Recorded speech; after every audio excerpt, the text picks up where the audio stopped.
కొత్త కొత్త ప్రయోగాలతో సమాజ అభివృద్ధికి పాటుపడేలా విద్యార్థులను తయారు చేయాలని, సృజనాత్మకతకు మరింత పదును పెట్టి నూతన ఆవిష్కరణలకు శ్రీకారం చుట్టాలని అడిషనల్ కలెక్టర్ రిజ్వాన్ బాషా షేక్ అన్నారు. ఆదిలాబాద్ పట్టణంలోని ఓ ప్రైవేట్ పాఠశాలలో బయోసైన్స్ టీచర్లకు 6 రోజుల పాటు నిర్వహించే ఓరియంటేషన్ కార్యక్రమాన్ని ఆయన ముఖ్య అతిథిగా విచ్చేసి ప్రారంభించారు.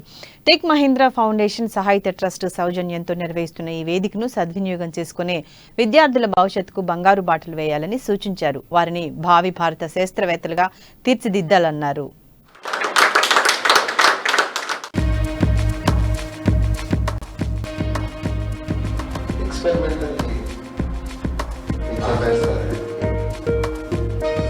మన ఆదిలాబాద్ జిల్లా కిందకి ఇలాంటి ట్రైనింగ్ సెషన్స్ పెట్టడం వల్ల చాలా మంది డెఫినెట్ గా ఉపయోగపడుతుంది.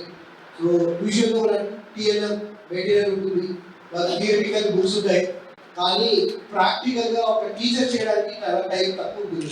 అంటే స్టూడెంట్ కి ఆ పలానా టైంలో ఆ క్లాస్ రూమ్ లో కూర్చొని చేయించాలి, బట్ దానికంటే ముందు ఒకసారి టీచర్ చేస్తే ఇంకా బాగుంటుంది.